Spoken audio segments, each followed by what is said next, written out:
Assalamualaikum Nah, warahmatullahi wabarakatuh, Ibu. Waalaikumsalam warahmatullahi wabarakatuh. Nah, Ibu ini Kelihatan baru sekarang? bisa, Bu, videonya, Bu. Oh, oke. Iya, tadi nggak ada video ibunya, tapi suaranya ada sih, Bu. Hahaha. Oke.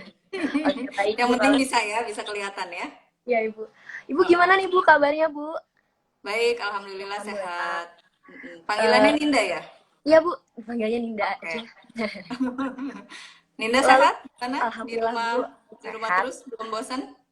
Aduh, udah bosan sih, Bu. Lumayan, Bu. Bahkan udah kayak bingung mau ngapain lagi kan, Bu, ya? Iya, iya benar-benar. Ibu gimana nih Bu dengan kegiatan di normal yang saat ini sedang berlangsung? Ibu udah nyoba buat keluar rumah atau masih di rumah aja? Terus terang saya orangnya yang hati-hati ya, maksudnya Mm-mm. dalam artian karena di rumah juga ada orang tua dan sudah sepuh semua 76 dan 81, jadi menjaga supaya apa namanya tidak tidak ada apa-apalah gitu. Memang memang saya masih stay at home aja sih. Oh, Kemarin juga udah pada buka mall segala macem. Ya ini aja di rumah aja masih masih belum jadi berani terus terang. masih di rumah aja ya Bu ya, sampai sejauh Iya ini ya iya Bu. iya. Pas banget Ibu kan orang-orang juga masih pada di rumah aja ya Bu ya, kayak masih takut buat keluar rumah ya Bu ya, mungkin Hmm, gara-gara COVID ini. Nah, kebetulan banget nih Bu kan kita di sini mau membahas mengenai stres dan dampaknya sama kesehatan ya Bu ya. betul. Ya. Eh, apa namanya? Ibu gimana nih Bu? Apa menghadapi situasi seperti ini? Hmm, Masih hmm, hmm. juga ngerasa cemas gitu ya, Bu ya? Kalau cemas mungkin beberapa bulan, sebulan awal ya, sebulan awal itu cemasnya karena biasanya kita kemana-mana tapi terus nggak bisa kemana-mana. Terus kemudian mungkin penyesuaian pada kehidupan yang baru ya gitu, Hmm. apa namanya, work from home, terus juga ada anak-anak yang school from home dan lain sebagainya. Mungkin itu ya yang awal-awal. Cuman sudah 3 bulan terakhir ini, yang terutama sebulan terakhir ini udah ketemu ritmenya sih. Jadinya apa namanya, malah kayaknya mulai enjoy gitu ya. Jadi ya apa namanya, menurut saya sih perubahan perubahan yang harus diterima ya kayaknya ya. Cuman memang kalau untuk bepergian dan lain sebagainya belum sih, belum belum kebayang juga desek-desekan nanti di KRL atau desek-desekan di Iya. Transjakarta gitu. Ibu sebelumnya terima kasih banyak ya Bu ya sudah berkesempatan apa namanya live bareng sama saya mengkaji mengenai materi yang saat ini kita Ibu berikan mengenai stres dan dampaknya. Suatu kehormatan dan kebanggaan tersendiri loh Bu saya bisa live bareng sama Ibu. Saya seneng juga nih bisa live bareng sama Iya. Ninda ya. Followersnya banyak nih. Aduh Ibu. Bu, sepertinya yang nonton kita udah lumayan nih Bu, lumayan banyak. Boleh dong Bu disapa Bu, biar teman-teman semakin antusias mengikuti live kita sampai nanti di akhir Oke, acara. oke. Halo semuanya. Saya lihat ada beberapa yang sudah biasa sapa-sapaan sama saya ya. Ada Arina, terus ada Budinar juga, terus kemudian ada juga pastinya ada Butia. Butia, terima kasih sudah hadir. Mbak Terus Tia, Pak Andri juga, terus Mbak Suci, terus kemudian Dini. Dini, gimana Bumil kabarnya? Terus Lili dan lain sebagainya. Makasih sudah hadir di sini ya. dan teman-teman online kita juga ya Bu ya, yang udah lumayan banyak nih Bu, antusias sama Lumayan tema yang hari ini. ada apa namanya, ada media sosial ngebantu banget sih ya. Apa Iya namanya, Bu. buat kita nggak terlalu feel lonely gitu ya. Iya Bu. Nah teman-teman di sini saya mau ngingetin lagi kalau misalkan teman-teman ada pertanyaan, boleh banget nih nanti diketik di bawah ini. Nanti pas udah sesi pertanyaan baru aku tanyakan langsung ke Bu Devinya ya Bu ya, seperti itu ya Bu. Mhm, mhm. Ya, ya, ya. Oke, Beberapa udah ada yang baik. nanya nih kayaknya ya. Nanti Oh mungkin iya, terakhir ya. Apa gimana iya, tanya jawabnya? Silakan Ninda. iya. Sesi terakhir aja kali ya Bu ya. Jadi Ibu memberikan materi terlebih dahulu agar kita bisa mendapatkan edukasi-edukasi dan makna dari stres itu sendiri. Yes. Oke teman-teman, baik kita kembali lagi ke topik hari ini yang mau kita bahas mengenai stres dan dampaknya sama kesehatan. Pasti di sini teman-teman udah pada gak asing lagi dong sama stres, ya kan? Semua orang pernah mengalami kondisi stres. Nah, di sini it can be a good thing atau bisa menjadi sesuatu hal yang kurang sehat kita nggak pernah tahu. Nah, makanya itu Bu, dari definisinya stres itu sendiri itu apa sih Bu? Boleh dong Bu di-sharing ke kita? Oke. Stres itu sebenarnya ada dua ini ya, ada dua proses ya. Pertama dengan proses primary appraisal sama secondary appraisal. Ini secara teoritis ya. Jadi kalau pada dasarnya yang namanya stres itu adalah suatu hal yang netral ya. Jadi suatu hal yang netral, tapi kitalah yang nantinya mempersepsikan bahwa hal ini merupakan suatu hal yang kira-kira bisa kita atasi atau tidak. Jadi primary appraisal itu adalah bagaimana kita mempersepsikan stres tersebut, ya, apakah ini merupakan suatu hal yang mengancam atau tidak, ya. Terus kemudian yang secondary appraisal itu adalah apakah kita sendiri memiliki sumber daya yang cukup gitu ya untuk mengatasi stres tersebut. Jadi kalau misalnya kita dituntut gitu ya bahwa kita harus dapat nilai A gitu sama orang tua, kita dituntut misalnya kita harus apa namanya jadi anak yang penurut, jadi anak yang misalnya bisa ini, bisa itu, bisa ini, bisa itu.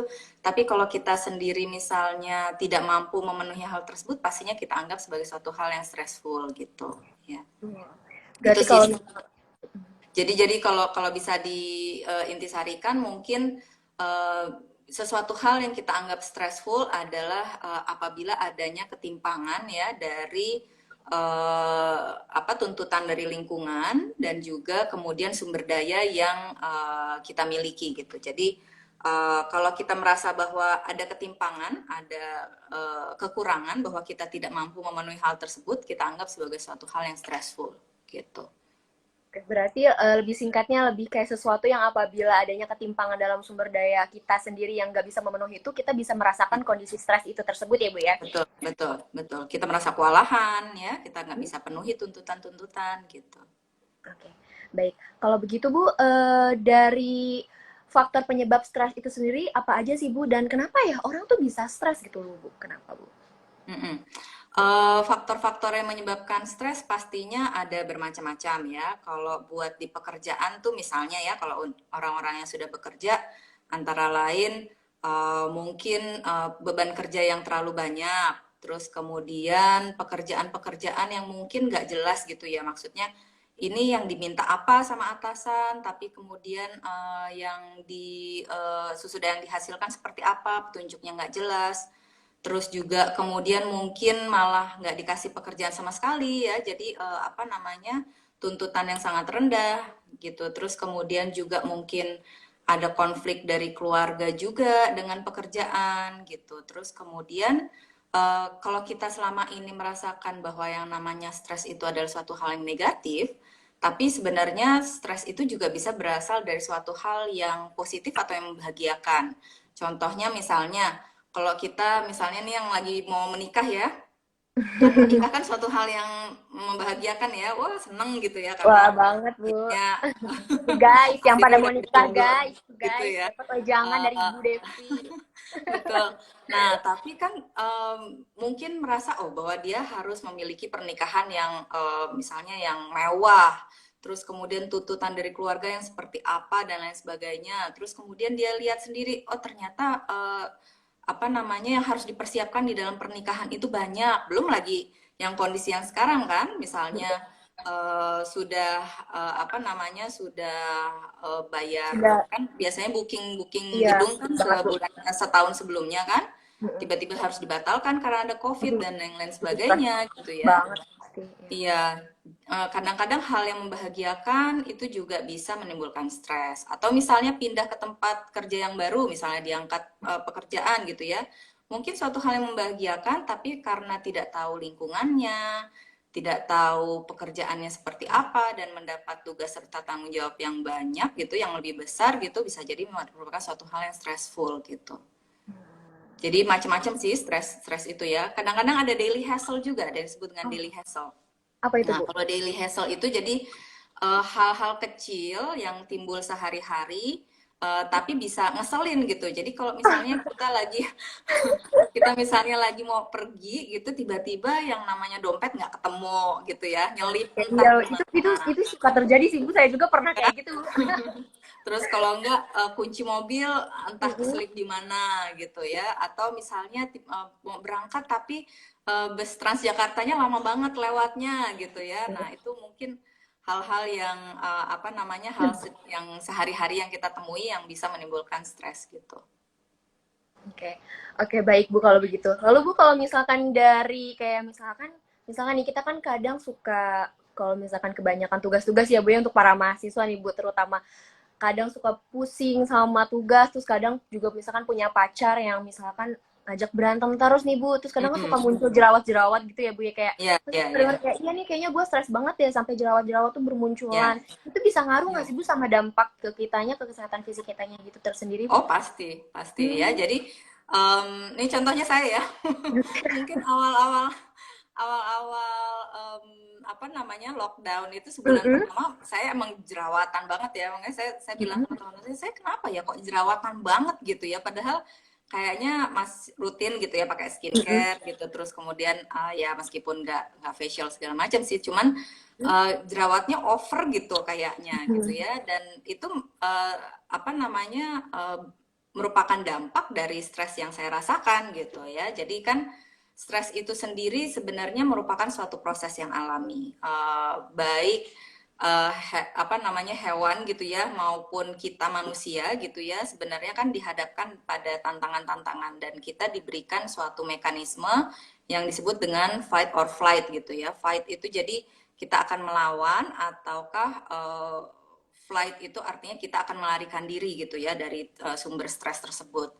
Nah, pada saat kita mau fight or flight, tubuh kita itu secara otomatis ya, jadi ada dua ya, dua-duanya itu bekerjanya di sistem saraf kita, ada sistem saraf yang simpatik, ada juga sistem saraf HPA itu hipotalamus, pituitari, sama adrenokortisol itu.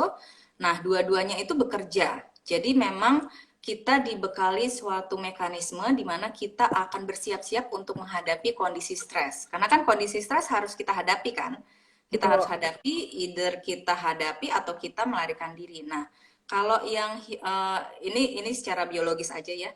Kalau misalnya yang simpatik itu, sistem saraf simpatik itu dia mempersiapkan diri untuk fight tadi itu. Jadi denyut jantungnya bertambah, terus kemudian keringat juga bertambah. Jadi kadang-kadang kalau lagi stres tuh keringetan ya. Orang Iya yang lagi banget stres banget kadang pasti. suka keringetan. Apalagi dari tangan ya Bu ya. Suka Ya, muncul keringat gitu. betul. Terus kemudian juga apa namanya denyut jantung bertambah, terus kemudian penyempitan pembuluh darah dan lain sebagainya, terus kemudian tekanan darah meningkat dan lain sebagainya. Dan sedangkan yang kortisol tadi itu dia meningkatkan lemak di dalam darah dan juga kemudian apa namanya tadi itu ya untuk persiapan kepada fight or flight tadi gitu. Jadi pada dasarnya tubuh dipersiapkan untuk menghadapi stres tersebut gitu. Tapi kalau stresnya berlangsung dalam jangka waktu yang lama, akhirnya lama-kelamaan hormon-hormon stres, bisa dibilang hormon-hormon stres ya, hormon-hormon stres tadi akhirnya numpuk di dalam tubuh kita. Dan dampaknya kalau dalam jangka waktu yang lama itu malah negatif, bukannya malah positif. Antara lain dampaknya daya tahan tubuh menurun. Terus kemudian kalau buat yang sudah agak berumur-umur gitu ya, bisa jadi penyakit jantung karena tekanan darah meningkat, gula darah meningkat, lemak di dalam darah meningkat. Akhirnya berlanjut kepada penyakit-penyakit kronis lainnya gitu. Nah, kalau buat remaja mungkin salah satunya adalah hormon yang tidak teratur, itu juga bisa. Terus kalau yang jerawatan tadi karena daya tahan tubuhnya menurun, pastinya apa namanya daya tahan kulitnya juga menurun sehingga gampang dihinggapi bakteri dan lain sebagainya. Terus kemudian juga apa namanya jadinya mukanya lebih gampang jerawatan gitu ya. Mungkin gejala yang kelihatan di apa namanya di individu kayak gitu gitu. Oke. Berarti kalau untuk remaja itu akibat apa namanya efek hormonalnya itu tersendiri ya Bu ya Iya, berarti iya, ya. iya. yang ngebuat itu tuh muncul ke area wajah gitu ya, Bu. Iya, betul. Oke. Wah, pada semangat nih kayaknya pada bahas jerawat-jerawat. Nanti ya guys, sesi pertanyaannya guys. Oke, lanjut ya Bu. Iya. Lalu Bu, dari tipe stres itu sendiri ada nggak sih Bu tipe-tipe dari stres itu sendiri? Kalau tipe-tipe dari stres itu sendiri sih sebenarnya nggak ada ya. Maksudnya dalam artian mungkin ada yang disebut dengan chronic stress ya. Jadi stres yang sudah berlanjut gitu ya, sama yang akut stres. Jadi kalau akut stres itu memang yang baru-baru aja gitu ya. Sedangkan kalau chronic stress itu stres yang berlangsung dalam jangka waktu yang cukup lama. Biasanya ini sudah mungkin bukan lagi situasional, tapi bisa juga ada dampak-dampak dari kepribadian atau juga riwayat masa lalu ya, gitu. Jadinya dia mengalami chronic stress. Biasanya orang-orang yang PTSD itu juga mengalami chronic stress. Orang-orang yang mengalami pelecehan seksual itu juga biasanya mengalami chronic stress gitu. Kalau yang putus cinta gimana nih Bu? Stres kronis juga atau yang gimana Bu? Putus cinta tergantung ya, udah dapat gajinya atau belum. Oke, baik Bu. Ya, sekarang kan kronik atau enggaknya biasanya jangka waktunya 6 bulan ya. Jadi bisa dibilang secara kronik itu kalau misalnya memang dia berlangsung lebih dari 6 bulan gitu. Jadi apa namanya, mungkin kalau yang akut ya memang dia merasa stres, tapi ya mungkin baru-baru ini dia mendapatkan pengalaman-pengalaman negatif gitu ya. Kayak tadi misalnya ditinggal orang yang disayangi atau kehilangan sesuatu yang berharga buat dia gitu. Jadinya dia mengalami yang disebut dengan akut stres gitu, stres akut ya. Oke, baik kalau begitu stres akut itu kalau misalkan jangka waktunya itu lebih dari 6 bulan gitu ya Bu ya? Yang kronik, Iya, yang kronik tadi. yang Oke. kronik ya. Baik kalau begitu Bu, dari dampak stres itu sendiri tuh kan tadi belum jelasin ya Bu ya, bisa ke wajah, bisa ke kalau misalkan untuk usia lanjut pun bisa apa namanya ke Penyakit. area-area yang misalkan penyakit jantung atau ginjal dan lain-lain seperti itu ya Bu ya, dari dampak stres itu sendiri kepada kesehatan fisik kita. Iya, Ya Bu. betul, betul. Lalu Bu, bagaimana Bu cara mengelola ketika kita sedang mengalami kondisi stres? Oke, jadi mungkin pertama-tama ya, jadi ada beberapa cara untuk mengatasi stres. Pertama, ada yang disebut dengan coping ya. Tapi yang pastinya kita juga harus sadar dulu ya bahwa kita memang mengalami stres gitu. Kadang-kadang kita nggak sadar atau kita mungkin kita pendam gitu ya ke dalam ketidaksadaran kita sehingga kita kadang-kadang mungkin denial juga pas habis putus cinta terus bilangnya enggak kok saya apa namanya biasa aja kok emang Baik-baik malah aja gitu ya Bu ya? gitu ya bersyukur misalnya putus sama dia gitu misalnya gitu tapi terus nggak mau makan nggak mau ketemu orang terus kemudian juga apa namanya prestasi di sekolah atau di perkuliahan menurun gitu terus kemudian juga jadi gampang sakit dan lain sebagainya. Nah, itu juga yang mesti kita waspadai ya dalam artian kita harus paham dulu sama yang namanya simptom-simptom atau gejala-gejala stres gitu. Kalau kita mengalami sesuatu terus kemudian kita melihat gitu ya tadi kok jerawat jadi tambah banyak, terus kok makan jadi berlebihan gitu ya, apalagi misalnya sukanya makanan yang manis, makanan yang gurih-gurih, pesen apa namanya French fries gitu dan chips gitu potato chips Junk food atau ya Bu ya? apalagi karena kan memang pada saat kondisi stres itu kita memang menginginkan makanan-makanan yang istilahnya enak dan comforting ya buat kita ya jadinya mau suruh makan sayur nggak bakalan mungkin gitu ya orang-orang yang lagi stres gitu. Nah itu yang kita harus waspadai dulu. Jadi kita harus tahu dulu kira-kira kita ini lagi ngalamin stres atau enggak ya gitu. Nah kalau kita sudah memahami diri kita sendiri, terus kemudian kita bisa lakukan. Berarti kita sadar nih bahwa kita lagi stres gitu ya. Terus kemudian kita bisa lakukan yang namanya coping. Coping itu ada dua jenis, ada yang disebut dengan problem focus coping, ada yang disebut dengan emotion focus coping. Nah, kalau problem focus coping itu jadi kita mengatasi si sumber stresnya, ya. Jadi misalnya kalau kita dapat nilai yang jelek, ya berarti problem fokusnya adalah kita belajar, ya belajar supaya nilainya bagus. Atau kita punya masalah sama teman, berarti problem fokus copingnya adalah kita ngomong sama teman kita dan berusaha untuk menyelesaikan masalah. Jadi pada dasarnya adalah penyelesaian masalah. Nah, tapi kalau emotion focus coping biasanya adalah kita menyelesaikan masalah karena menyelesaikan emosi ya, menyelesaikan emosi yang timbul pada saat stres gitu. Karena kan pada saat stres kan emosi yang timbul kan biasanya emosi-emosi negatif ya. Betul, Jadi kita marah gitu ya. betul marah, kesel, sedih gitu ya. Jadi kita berusaha untuk mengatasi emosi-emosi tadi. Jadi misalnya dengan apa?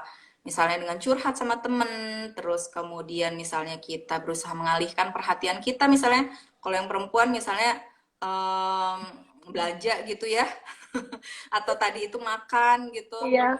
atau terus misalnya ngapain yang ada yang namanya retail terapi dan lain sebagainya gitu ya. Nah, atau juga bahkan kadang-kadang bisa juga sampai kepada penggunaan obat-obatan atau minum-minuman keras dan lain sebagainya gitu ya. Nah, berdoa juga bisa digunakan untuk mengatasi emosi kita yang sedang turun ya pada saat kita mengalami stres. Nah, itu juga masuk kepada emotion focus coping gitu. Nah, selain dari coping yang bisa kita lakukan, kita juga bisa minta dukungan dari teman-teman atau dari lingkungan sekitar kita, ya.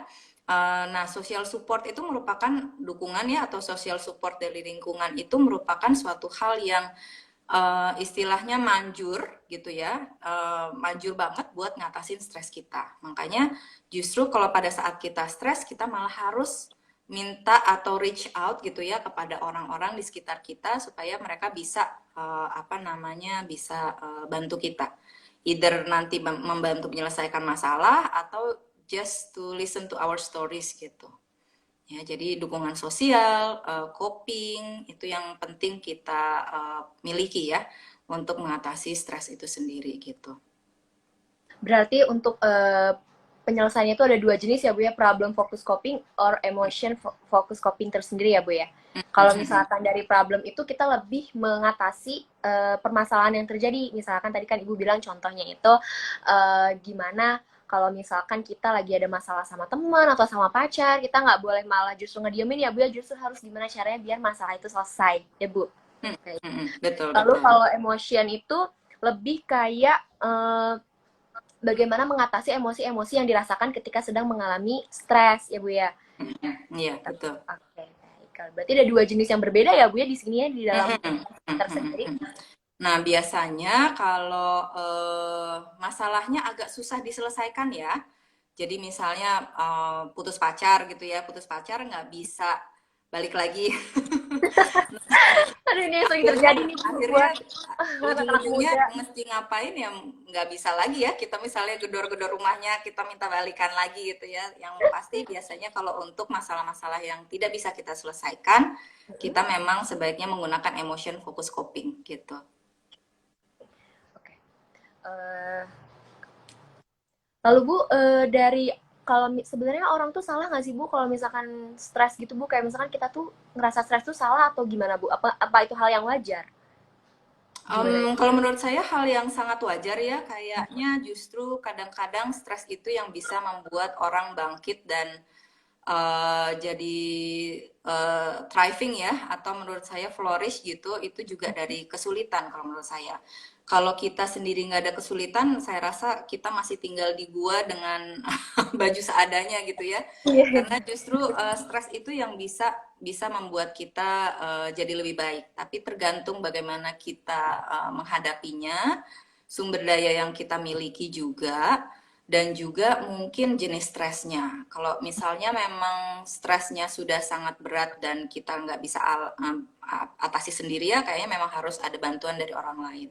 Tapi kalau menurut saya justru dengan adanya kesulitan kita bisa mengambil makna misalnya kita bisa apa namanya bisa melihat sisi positif dari hal tersebut gitu ya. Nah, itu mungkin malah membuat orang menjadi lebih flourish ya, menurut saya sih gitu. Jadi justru kita nggak usah takut sama yang namanya stres. Dan stres itu pasti ada sih, kita mau pergi kemanapun gitu ya, Oh, betul pasti banget. ada gitu, pasti nggak mungkin. Dan dalam tahapan perkembangan manapun pasti kita mengalami stres. Tapi memang bentuknya beda-beda gitu ya. Nah, oleh karena itu juga mungkin kita harus mencoba untuk memperkuat diri gitu ya. Kita harus kenal dengan lebih banyak orang misalnya. Terus kita juga harus lebih informatif ya. Jadi justru kan informasi-informasi bisa membantu kita untuk mengatasi stres ya. Terus juga mungkin kita bisa apa namanya bergabung dengan orang yang lebih banyak. Oh, kok ini Ibu, gambarnya? videonya jadi nggak ada. Iya, sebentar. Iya, Ah, udah. ada. Oke. Oke. Berarti dari stres itu sendiri tuh malah hal yang wajar ya Bu ya, yang dirasakan oleh manusia lainnya Mm-mm. ya Bu ya. Karena dari Iya, stres itu sendiri bisa membuat diri kita lebih termotivasi menjadi lebih baik lagi ya Bu ya. betul, betul, betul. Dan memang Baik. kan kalau kita ingat penjelasan yang awal bahwa kita memang sudah Mm-mm. dilengkapi dengan sistem pertahanan dari tubuh kita sendiri ya. Berarti kan Betul. pada dasarnya kan kita memang sudah dilengkapi sama yang di atas gitu ya untuk menghadapi stres gitu. Cuman memang bagaimana kita bisa menghadapi stres itu sendiri butuh latihan, butuh bimbingan juga gitu ya. Makanya mungkin dari pendidikan kita di masa kecil pun kalau menurut saya juga berhubungan sih gitu. Oke, jadi kalau kita lagi stres tuh kita banyak-banyak mencari dukungan ya Bu ya, biar lebih bangkit Mm-mm. lagi. Dukungan Betul, dari. betul, betul, betul. Oke. Kalau Katanya kan begitu, 100 friends it's not enough apa katanya gitu. Ya oh, jadi apa namanya justru kita harus cari banyak-banyak teman dan temennya jangan yang itu-itu aja ya maksudnya kalau kita biasanya ngobrolnya sama teman-teman kuliah gitu justru kita harus lebih banyak lapisan lagi mungkin harus banyak ngobrol sama dosen harus banyak ngobrol sama teman-teman kita yang mungkin sudah kerja harus harus apa namanya layernya harus lebih banyak gitu karena dengan kita bergaul kita apa namanya menambah teman dan lain sebagainya itu informasi dan dukungan jadi lebih banyak ya jadi social networkingnya nah itu social networking juga penting itu di dalam apa namanya mengatasi stres. oke, berarti dari ruang lingkup pertemanan pun kita harus bisa lebih kayak ini ya Bu ya. Jangan dalam artian bukan itu-itu aja tapi lebih banyak mengkaji mengenai informasi-informasi yang lebih juga ya Bu ya, biar kita lebih banyak mendapatkan dukungan-dukungan sosial ketika merasa dalam kondisi stres tersebut. Betul, betul, betul. Jadi apa namanya kalau kalau sekarang itu kayaknya bukan sumber daya di mana kita punya uang banyak ya, tapi justru berapa Betul banyak banget. teman kita punya. Betul, betul banget Bu. Karena rata-rata orang yang punya uang banyak dan maksudnya orang yang di atas juga kadang stresnya juga lebih tinggi loh Bu ya Bu ya. Karena Katanya rasa ngomong aman. problems kan katanya. Karena rasa amannya lebih gimana kayak misalkan kalau kita kan yang biasanya kayak saya mau pergi kemana aja sendiri bisa tapi kalau orang-orang di atas kan harus ada dikawal dan lain-lain takut diapain begitu ya Bu ya. Ya, ya, ya. Bener banget More, Bu ya. more problems. Mm-mm. Tapi Lalu Bu, less money, less problem belum tentu ya. iya Ibu. Lalu Bu, kalau misalkan kita lagi ngerasa stres nih Bu, itu tuh lebih baik kita cerita atau kita pendem aja Bu? Kayak kan ada rata-rata Hmm, orang kayak adalah pendem aja lah nggak usah dipikirin hmm. atau ya adalah biar diri sendiri aja. Itu baiknya tuh gimana sih Bu? Kalau misalkan kita Ya, lagi ngerasa kondisi stres? ya. Jadi itu memang preference masing-masing ya. Jadi ini sangat berhubungan juga sebenarnya dengan jenis kelamin. Jadi kalau orang-orang atau yang mereka yang berjenis kelamin laki-laki gitu ya, biasanya mereka cenderung nggak mau cerita ya. Maksudnya Mm-mm. kalau punya masalah mungkin lebih baik dipikirkan sendiri. Terus kemudian mungkin dia nggak ngerasa kalau misalnya dia cerita-cerita dianggapnya nanti jadi orang yang lemah dan lain sebagainya gitu ya. Tapi kalau yang perempuan itu justru biasanya mereka harus keluar gitu ya. Kadang-kadang nggak pengen nasehat dari kita, tapi pengen aja ngomong dan ngeluarin unek-unek dan lain sebagainya gitu ya.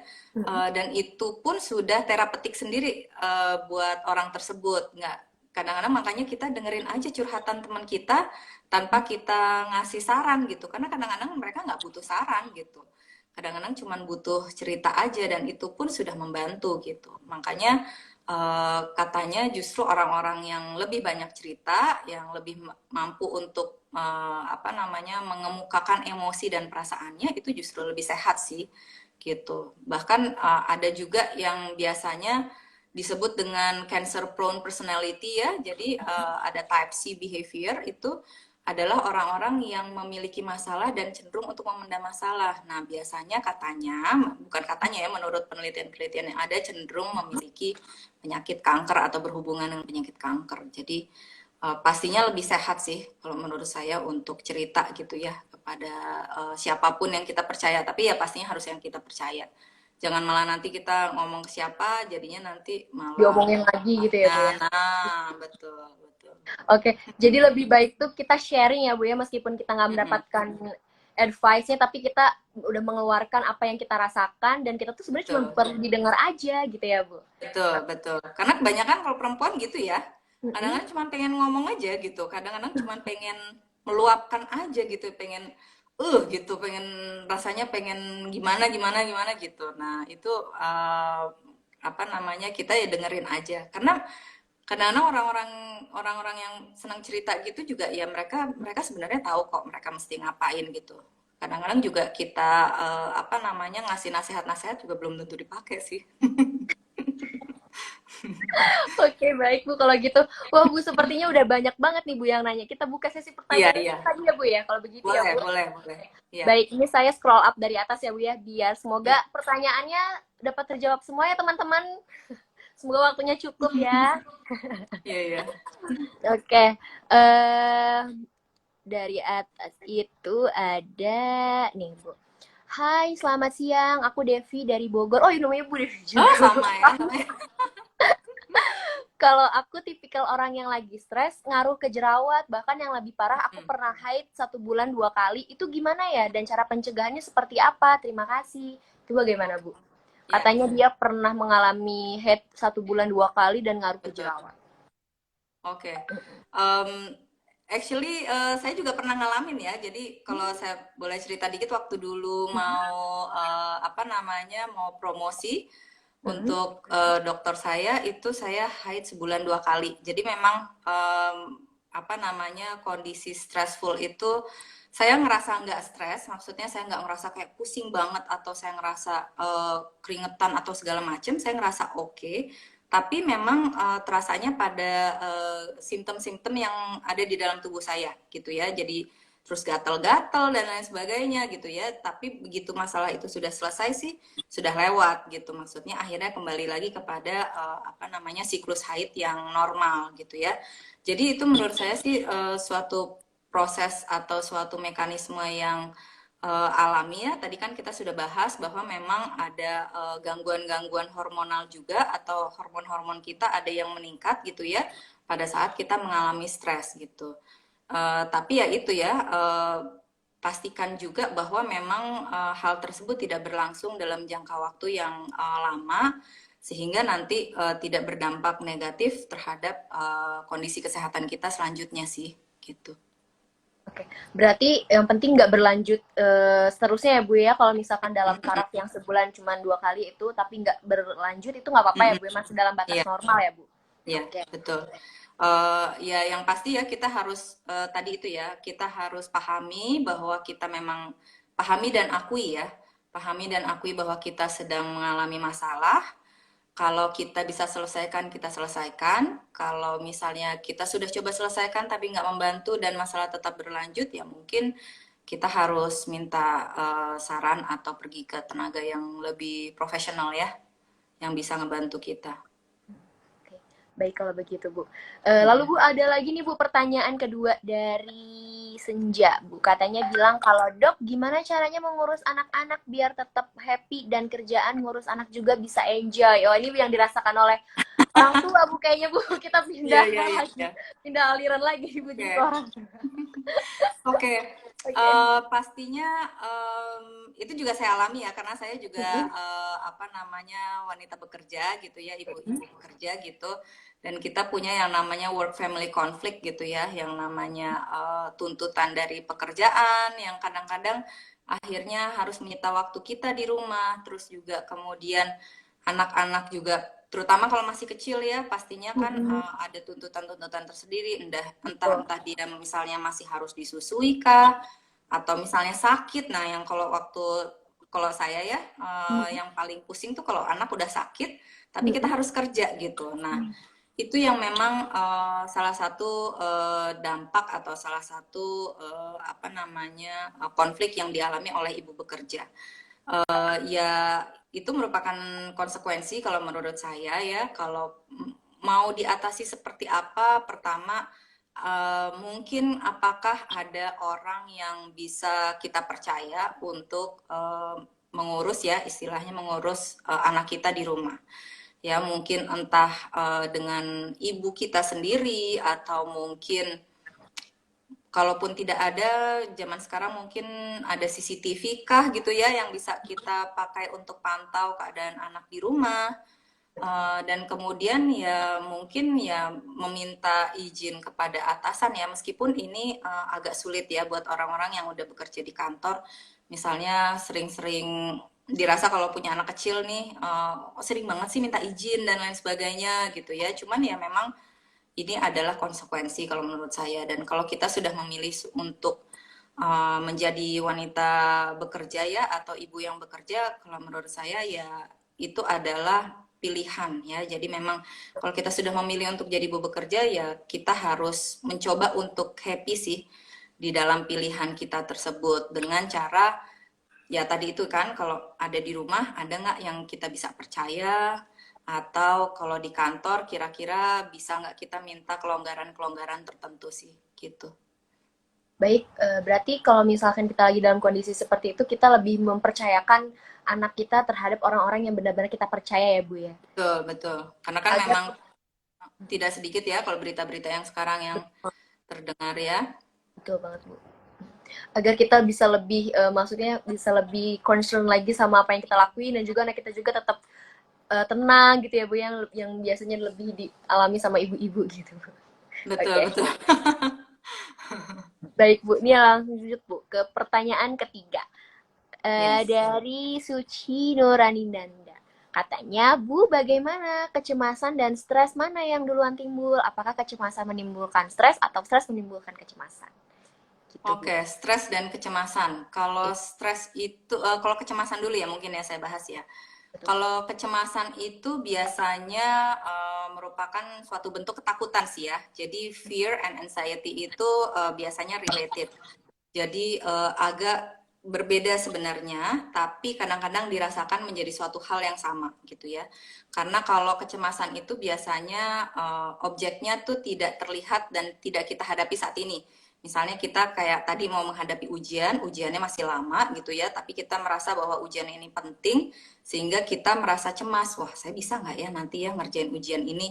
Atau misalnya kita mau ada ujian kenaikan pangkat misalnya untuk para pekerja, bisa nggak ya saya gini kalau nanti nggak bisa seperti apa dan lain sebagainya. Jadi ada semacam antisipasi-antisipasi kalau misalnya kecemasan. Kalau stres tadi itu kan bentuknya sudah ada dan apa namanya tidak selalu menimbulkan ketakutan sih sebenarnya gitu. Kayak tadi misalnya ada suatu bentuk stres-stres juga yang membahagiakan ya, membahagiakan gitu misalnya.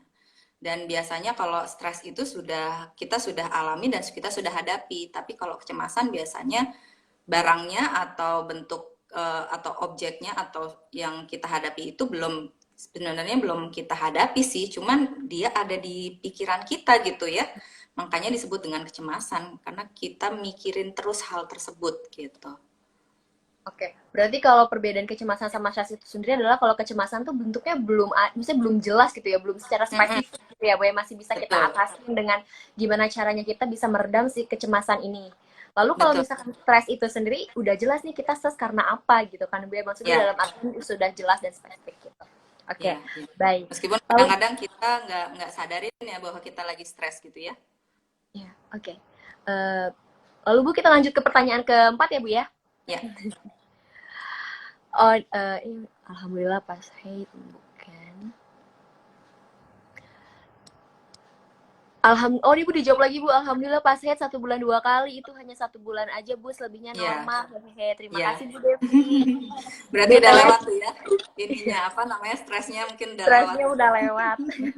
BTW nama Ibu sama kayak nama aku. Hehehe. Kan tadi udah Iya. dijelasin, Mbak. Samanya Aduh. sama, Mbak. Oke Bu, ini ada lagi pertanyaan keempat. Dok, Iya. boleh minta saran untuk meredam stres harian Hmm, karena pekerjaan. Saya iya. setiap hari memiliki planning harian, namun terkadang sering blank dalam mencapai planning harian tersebut. Terima kasih, Mm-mm. Dok. Oh, dikarenakan tiba-tiba ada masalah itu entah dari usaha atau sebagainya. Itu bagaimana? Oke. Oke, pertama-tama mungkin saya bukan dokter ya. Dokter, tapi bukan dokter. Baik. Eh, jadi kalau masalah di dalam pekerjaan itu kan tadi itu ya ada beberapa hal ya. Ada misalnya karena ada konflik gitu ya, terus kemudian beban kerja yang terlalu berat, atau juga misalnya bentuk pekerjaan yang tidak jelas ya, misalnya disuruh sama atasan tapi nggak jelas nih perintahnya suruh ngapain gitu ya, jadinya ambigu dan lain sebagainya. Nah itu adalah jenis-jenis di dalam pekerjaan. Nah, kalau yang tadi ditanyakan mungkin lebih ke arah menentukan tujuan ya, tujuan Ya, pekerjaan ya. Jadi meredam stres itu, Bu. meredam stres. Nah, kalau menurut saya sih memang kita di dalam pekerjaan itu sebaiknya kita memiliki yang namanya schedule. Ya, jadi biasakan di dalam bekerja itu kita memiliki schedule. Setiap hari kita rencanakan kita mau ngapain aja gitu ya. Terus kemudian kita tulis deadline-nya dan terus kemudian kita prioritaskan yang mana yang memiliki deadline yang paling cepat gitu ya. Nah, jadi time management juga kalau menurut saya juga penting dan terutama kalau kita sudah punya schedule, yang paling penting adalah kita menaati schedule yang sudah kita buat. Kadang-kadang kan suka gitu ya, kita bikin rencana, tapi ya bablas aja gitu Iya. ya. Jadi sekali lagi mungkin bikin rencana, deadline-nya ditaruh di penanggalan kita tanggal berapa. Kalau misalnya merupakan suatu project yang besar dan harus ada step-step khusus ya atau step-step yang harus dilakukan gitu ya. Nah, itu mungkin bisa kita apa namanya susun dulu. Misalnya deadline-nya hari Kamis gitu ya. Berarti hari Senin kita harus melakukan step 1, hari Selasa step 2, hari Rabu step 3, dan yang keempat berarti sudah kumpulkan. Nah, itu ya. Jadi kita bisa bikin step-stepnya, kita rencanakan, dan kemudian kita taati. Itu sih kalau misalnya kita mau bikin suatu perencanaan kerja. Mungkin sekilas mudah-mudahan membantu ya. Jadi lebih seperti step by step gitu ya Bu ya, per Hmm, schedule kayak hari ini kita mau ngapain atau misalkan ada yang ngedistract atau gimana, tapi kita harus tetap sama fokus sama apa yang udah mau kita lakuin gitu ya Bu ya, lebih hmm, seperti hmm, itu. hmm. Ya. Oke. Lanjut nih Bu ke pertanyaan selanjutnya, sepertinya banyak loh Bu yang nanya. Ya, Pada ya. tertarik sepertinya sama tema yang hari ini kita kaji Bu. Mm-mm, mm-mm. Karena dekat dengan problem sehari-hari ya. Iya betul sekali. Mm-mm, Eh, Lalu Bu, ada pertanyaan lagi dari Anita Maharani, katanya, mm-mm, Ibu Devi, mengapa stres sulit dihindari, padahal kita mungkin paham penyebabnya? Maaf mm-mm. bila mengulang jika sudah ditanyakan. Seperti itu. Oke, oke. Mengapa stres sulit dihindari? Ya karena kita, kalau menurut saya itu sudah merupakan bagian dari kehidupan kita sehari-hari ya. Jadi memang pasti aja sih ada stresnya. Nah, tapi kalau misalnya ada stres yang sama, yang berulang-ulang, dan kita sudah tahu penyebabnya, mungkin kita belum menyelesaikan masalah tersebut gitu. Sehingga akhirnya hal tersebut jadi berulang-ulang kita hadapi gitu ya. Jadi kan memang stres itu bisa kita hadapi dengan 3 hal tadi ya. Apakah kita melakukan problem focus coping, apakah kita melakukan emotion focus coping, atau kita mempergunakan apa namanya sumber daya atau social support yang kita punya gitu. Nah, kalau misalnya memang merupakan suatu hal yang bisa kita selesaikan, kalau menurut saya sih kita harus selesaikan, apalagi kita sudah tahu penyebabnya. Nah, ini yang kalau menurut saya nggak semua orang memahami bahwa kita sedang mengalami stres dan mengetahui apa penyebabnya ya. Itu merupakan satu step yang menurut saya sudah sangat positif, tinggal kita bagaimana menyelesaikannya. Apakah kita memang bisa menyelesaikan sendiri, ataukah kita minta bantuan orang lain, ataukah kita memang apa namanya misalnya tidak bisa kita atasi ya berarti mungkin lebih banyak kepada emotion focus coping. Akhirnya harus lebih sabarkah, harus lebih banyak berdoakah, harus lebih banyak ikhlaskah gitu ya. Itu kan biasanya untuk hal-hal yang memang tidak bisa kita hindari ya, tidak bisa kita atasi gitu. Oke, oke. Jadi lebih kepada tergantung diri kita masing-masing ya Bu ya, bagaimana kita menghadapi stres itu sendiri, gitu ya Iya, Bu ya. Lebih iya. ke arah emotion focus coping tersebut yang tadi Ibu jelaskan. Oke, Dan kalau menurut hasil penelitian, emotion focus coping itu jauh lebih efektif dibandingkan emotion focus coping. Problem focus coping lebih efektif dibandingkan emotion focus coping gitu ya. Bisa mengatasi depresi, bisa mengatasi kecemasan dan lain sebagainya gitu. oke, baik. Wah Bu, semakin siang sepertinya antusias teman-teman bertanya udah semakin banyak nih Bu. Wah Iya teman-teman, tapi ya. waktunya sudah hampir menipis nih. Jadi Bu Devi cuma bisa nanya Oh, satu pertanyaan lagi.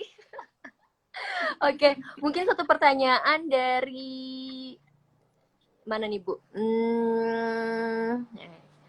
Bu, bagaimana kalau orang yang stres itu tipenya tertutup, jadi enggan untuk bercerita atau meminta bantuan ke orang lain karena enggak enakan, karena lebih suka memendam sendiri, katanya seperti itu Bu. Kira-kira ada cara lain nggak untuk meredam stres selain meminta bantuan kepada orang lain? Wah, oke. ini orangnya tipenya memendam terus ya Bu ya, ini yang kayaknya Oke. dia ditanyakan. Iya, iya, iya. Mm-mm. Kalau nggak bisa minta bantuan kepada orang lain, ya berarti harus menyelesaikan sendiri kan ya. Oke. Berarti ya mungkin kita pertama-tama kita harus telaah soal apa namanya permasalahan tersebut ya. Jadi kadang-kadang ini yang kita terlalu terlarut di dalam masalah sehingga kita kurang memahami masalah kita seperti apa. Jadi kita harus berjarak dari masalah kita coba pahami masalah kita seperti apa, kita pretelin ya istilahnya ini kenapa sih bisa menyebabkan seperti ini. Kita mungkin harus mencari informasi untuk penyelesaiannya. Kita bisa jadi apa namanya menyusun langkah-langkah gitu ya untuk menyelesaikan hal tersebut sehingga nanti ya masalahnya selesai gitu. Tapi kalau menurut saya sih kan banyak cara lain ya untuk mengeluarkan emosi negatif kita. Misalnya kalau misalnya memang tidak nyaman untuk bercerita, kita bisa tulis diary. Kalau dulu ya mungkin zaman saya diary ya. Kalau sekarang mungkin suratkah atau misalnya nulis apa namanya perasaan kita punya blog atau apa. Itu terapeutik writing juga ya kalau menurut saya ya kita juga bisa menulis kita bisa ekspresikan kekesalan kita kan kadang-kadang seperti itu kita nggak harus bercerita tapi kita cuman butuh apa namanya tempat Dengar untuk dengar. melampiaskan atau mengeluarkan emosi negatif kita sih gitu. Oke, baik seperti itu. Wah Ibu, terima kasih banyak loh Bu sudah menjelaskan materi-materi mengenai stres itu sendiri yang secara umum tuh pasti manusia pernah merasakan kondisi stres Hmm, itu. betul. Dan teman-teman maaf nih yang pertanyaannya belum pada terjawab, mungkin nanti di sharing session selanjutnya ya Bu ya dengan tema yang Iya, iya. berbeda, teman-teman kebagian buat tanya lagi. Feel Oke, free to help. iya. Sharing is caring ya Bu. Iya, betul. Terima kasih banyak ya Bu sudah Sama-sama. berkesempatan memberikan Terima kasih materi banyak sudah materi dikasih kesempatan ya untuk berbagi ilmu hari ini. Ya, semoga ilmu yang Ibu berikan ini edukasi-edukasi baru buat kita semua dapat kita terima dengan baik dan yang terpenting kita bisa mengimplementasikan dalam kehidupan kita sendiri-sendiri ya Bu Betul, ya. Betul. betul, betul. Oke, Itu terima kasih ya. penerapan lebih penting daripada rencana ya. Betul Bu. Oke, terima kasih banyak Ibu. Ya, Teman-teman. sama-sama. Assalamualaikum warahmatullahi Waalaikumsalam. wabarakatuh. Saya N ya. Oke Bu, baik. Oke, yuk. Assalamualaikum. Waalaikumsalam Bu.